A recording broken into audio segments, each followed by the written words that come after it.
सबसे पहले सभी साथियों को प्रणाम।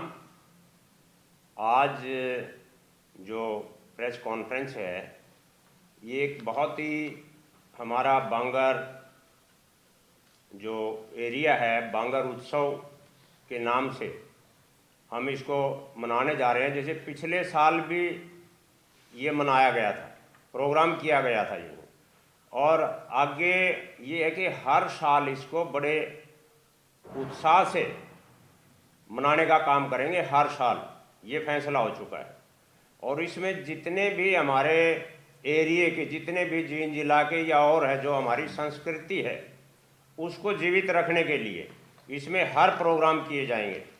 चाहे कोई अच्छा शिक्षित है उससे शिक्षा लेने का काम हो, या और हमारे कोई भी किसी तरह के भी जो हमारी बांगर से जुड़ी हुई जो बातें हैं उन सब को इसमें दर्शाने का काम करेंगे।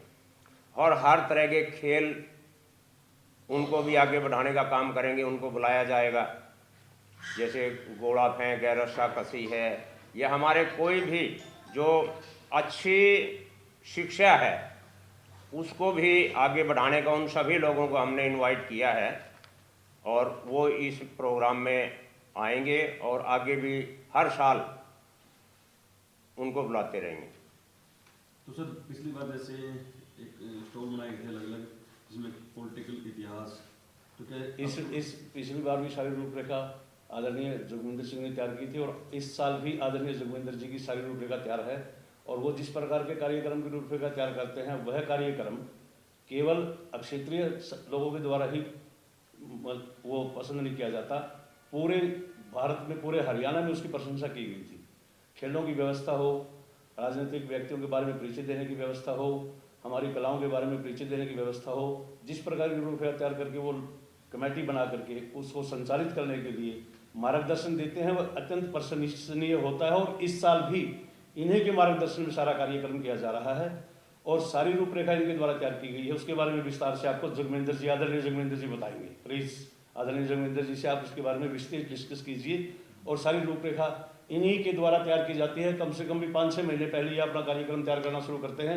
वो रूपरेखा तैयार करते हैं, लोगों के सामने बताते हैं, लोगों से मदद लेते हैं, लोगों को प्रेरित करते हैं, प्रोत्साहित करते हैं, उसके पश्चात वो कार्यक्रम तैयार होता है। आदरणीय जोगविंदर जी इसके के बारे में आपको विस्तारित जानकारी देंगे।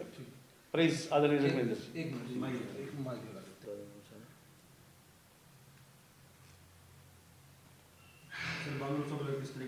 जैसे कि आपको अभी कुछ बताया गया है उसको मैं आगे बढ़ाते हुए ये बता रहा हूँ कि इस बांगर उत्सव में हम जो इवेंट कराएंगे उसके अंदर एक डिक्लेमेशन कॉन्टेस्ट है। डिक्लेमेशन कॉन्टेस्ट होगा जिसमें जींद जिले के सारे कॉलेज उसके अंदर पार्टिसिपेट करेंगे। उनको हम इनाम भी देंगे जो बच्चे फर्स्ट सेकंड थर्ड आएंगे। और इसी तरीके से हम कल्चरल प्रोग्राम भी करेंगे जिसमें हमारी संस्कृति और सभ्यता नज़र आए। बड़े बड़े वो कल्चरल प्रोग्राम होंगे और इसके साथ खेलों के माध्यम से हम मनोरंजन कराएंगे। और इसमें डिफरेंट खेल हैं, जैसे म्यूजिकल चेयर रेस है, महिलाओं की पुरुषों की, आपकी रस्सा कस्सी है महिलाओं की पुरुषों की। उसके अंदर जो खासकर जो रस्सा कस्सी का इवेंट है उसमें सारे 4 डिवीज़नों की टीमें आएंगी, नरवाना, जींद, सफेदों और उचाना। उन सब डिवीज़नों का आपस में मैच होगा और 60 साल से ऊपर के, ताकि इसमें सभी बच्चे, सभी प्रतिभागी पार्टिसिपेट करें, इसलिए उसमें 60 वर्ष से ऊपर के आदमी ही उसके अंदर भाग लेंगे। एक ही रोमांचक ये ऐसे खेलों का प्रदर्शनी होगी। इसी तरह घोड़ा फेंक है, उसमें भी जींद जिले का कोई भी आदमी घोड़ा फेंक सकता है। 3 टन की दौड़ है महिलाओं की, पूरे जिला जींद की कोई भी महिला खिलाड़ी भाग ले सकती हैं। आपकी मटकी दौड़ है, मटकी दौड़ भी महिलाओं की है। एक हमने इसमें 1500 मीटर का इवेंट रखा है युवाओं के लिए, ताकि इसमें युवाएं भी भाग लें, महिलाएं भी भाग लें, बुजुर्ग भी भाग लें। तो युवाओं की 1500 मीटर की दौड़ है। उसमें आमतौर पर लड़के मिलिट्री में जाने के लिए, सेना में जाने के लिए अभ्यास भी करते हैं, उनकी प्रैक्टिस भी हो जाएगी, उनको बड़े बड़े इनाम भी मिलेंगे। हम ये भी कराएंगे। हम यहाँ पर पिछले साल की तरह बड़े बड़े स्टॉल लगाएंगे। उन स्टॉलों के अंदर जैसे हम एक ऐसा स्टॉल लगाएंगे जिसमें पूरे हरियाणा की सभ्यता संस्कृति की धरोहर रखी जाएंगी। और वहाँ स्टॉल ऐसे भी लगेंगे जिसके अंदर जो एजुकेशनिस्ट हैं जो हमारे ब्यूरोक्रेट्स हैं अपने जींद जिले के, जो हमारे टेक्नोक्रेट्स हैं, जो हमारे आईएएस हैं, आईपीएस ऑफिसर हैं इस जींद जिले के, उनको हम बड़े बड़े स्टॉलों में उनके फ़ोटो लगाएंगे, उनकी जीवनी लिखेंगे। हम जो स्पोर्ट्स के अंदर हमारे ओलंपियन हैं, एशियन गेम में पार्टिसिपेटेड हैं, उनका स्टॉल लगाएंगे। और उसके साथ साथ जो फौजियों के स्टॉल हैं, जो बड़े बड़े हमारे ज़िला जींद के फौजी जो रिटायर हुए हैं या अभी बड़े बड़े पदों पे हैं, उनके नाम लिखेंगे, उनकी जीवनी लिखेंगे, उनके बड़े बड़े स्टॉल लगेंगे। तो इस तरह के कुछ सरकारी स्टॉल भी लगेंगे जो सरकार की स्कीम है, ताकि लोगों को जो आएगा उसको उनका फ़ायदा हो। और हम बागवानी और कृषि के बारे में, बागवानी के भी, आपके कृषि के भी, आपके एग्रीकल्चर के भी ऐसे बड़े बड़े स्टॉल लगाएंगे जिसमें लोगों को यहाँ का फ़ायदा हो। हम ऐसे स्टॉल भी लगाएंगे उसमें कोई भी व्यापारी अपना, चाहे वो गोलगप्पे का स्टॉल लगाना चाहे, चाहे वो पाव भाजी का लगाना चाहे, चाहे वो मिठाई का लगाना चाहे, जैसे गीता जयंती में लगते हैं। गीता जयंती में कुरुक्षेत्र में एक आदमी मेरठ से आकर के उस स्टॉल लगा रखे है, अपने कॉटन की कमीज़ वो बेचने लगे हुआ है। तो लोग यहाँ आएंगे, देखेंगे, खरीदेंगे और एक बहुत बड़ा सेमिनार निकालेंगे जिसकी 10,000 कॉपी होंगी और वो सेमिनार पूरे देश में जाएगा। उस सेमिनार में हम उनकी एडवर्टाइजमेंट भी लगाएंगे। हम अपने जो हमारे यहाँ पर जो बड़े बड़े हमारे साहित्यकार हैं या बड़े बड़े क्षेत्र में जिन्होंने काम किया है उनके हम लेख भी लिखेंगे। तो ये किस तरह का हमारा ये सारा प्रोसीजर रहेगा। और समालिका की पूरी रूपरेखा तैयार करने शुरू से लेकर के आगे तक, संपन्न होने तक, सारे की सारी जिम्मेवारी लेखों को देखना, उसके अंदर दी जाने वाली पिक्चरों को, तस्वीरों को देखना, सामग्री को देखना, सारी जिम्मेवारी आदरणीय जोगिंदर जी की रहती है और इसको संपन्न कुशलतापूर्वक करते हैं, जिसके लिए पूरी जो टीम बैठी हुई है इनकी प्रति कृतज्ञता का भाव वास्तव में ज्ञापित करती है, क्योंकि बहुत जो समर्पण इनका इस कार्य के प्रति है शायद ही किसी व्यक्ति में इतना समर्पण हो। सर बताइए क्या संदेश के लिए प्रोग्राम? पहले तो मेरा आप सभी पत्रकार साथियों को नमस्कार। जो ये बांगर उत्सव दूसरी बार मनाया जा रहा है, बांगर उत्सव को लेकर के बांगर के लोगों में आपस में भाईचारा स्थापित करने के लिए और बांगर में क्या क्या प्रतिभाएं हैं उन प्रतिभाओं को आगे निकालने के लिए, उनके बारे में पूरे के पूरे हरियाणा प्रदेश में पता लगे, पूरे के पूरे भारतवर्ष में पता लगे, इस सोच के साथ इस बांगर उत्सव को मनाया जा रहा है।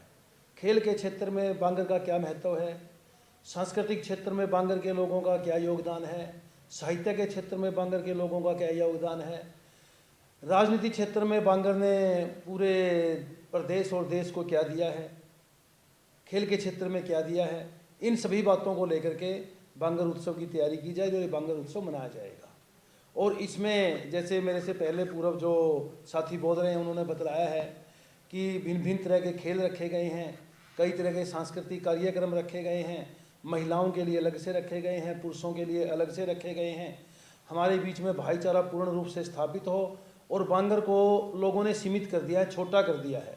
लगभग ये मान करके चलिए, जो बाहर के पॉलिटिशियन लोग हैं, मैं उनके बारे में कहूँगा, उन्होंने बांगर को कुल मिलाकर के उच्चारण तक सीमित कर दिया है, जबकि बांगर का क्षेत्र बहुत लंबा चौड़ा है, सैकड़ों किलोमीटर में बांगर फैला हुआ है। उधर हम क्षेत्र से निकल जाएं, उधर हम रोहतक तक चले जाएं, पूरे का पूरा जींद जिला आ गया, आधा रोहतक जिला आ गया, लगभग कैथल जिला आ गया, आधा कुरुक्षेत्र जिला आ गया, आधा सोनीपत जिला आ गया। ये सारे के सारे क्षेत्र को हम बांगर क्षेत्र ही इसको माना जाता है।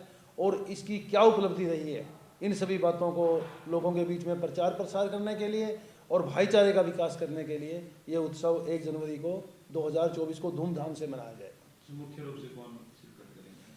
मुख्य रूप से इसमें कोई ये नहीं है किसी को इसकी मुख्य अतिथि बनाया गया है या किसी को इसकी अध्यक्षता दी गई है। इसमें सभी बांगर के सभी लोग, सभी गणमान्य लोग हैं और सभी के सभी लोग इसमें मुख्य अतिथि हैं। सामाजिक फंक्शन और सामाजिक फंक्शन है, कोई राजनीतिक फंक्शन नहीं है। 100% सामाजिक ये मतलब फंक्शन किया जाएगा, समारोह किया जाएगा। और इसमें कमेटी बनाई गई है, अलग अलग लोगों की इसमें ड्यूटी दी गई है कि भाई खेल के क्षेत्र में जैसे कुल मिलाकर के जोगिंदर जी ने देखना है सारा कुछ, बाकी हैंड ओवर भी नहीं किया जोगिंदर जी को, इन्होंने ड्यूटी लगा रखी है। अलग अलग विभागों में अलग अलग स्टॉल पे कौन बैठेगा, भाई सांस्कृतिक कार्यक्रमों को कौन देखेगा, खेल के कार्यक्रमों को कौन देखेगा, महिलाओं की ड्यूटी महिलाओं में महिलाओं की ड्यूटी लगाई गई है। जनसंख्या कहाँ से लोग पहुँचेंगे? इसमें पूरे जींद जिले को इन्वाइट किया गया है देखने के लिए। लोग तो कैथल जिले से भी आएंगे, कुरुक्षेत्र से भी आएंगे, रोहतक से भी आएंगे, पूरे हरियाणा से लोग देखने के लिए आएंगे। और 100% सामाजिक फंक्शन है, सामाजिक समारोह है, 100% गैर राजनीतिक कार्यक्रम है। समरसता का भाव पैदा करने के लिए और सौहार्द का भाव पैदा करने के लिए। ये जो प्रदर्शनी वगैरह स्टॉल वगैरह लगाए जा रहे हैं, ये जागरूकता पैदा करने हाँ, ये जागरूकता पैदा करने के लिए जो स्टॉल लगाए जा रहे हैं, वे बिजनेस में भी बांगर के लोग आगे बढ़े। अब कई लोगों ने जैसे अपने उद्योग चला रहे हैं बढ़िया, इसलिए यह उद्योग का स्टॉल लगाया जाएगा ताकि और लोग भी देखें, उनसे कुछ सीखें। इन चीज़ों को लेकर के ये काम किया जा रहा है।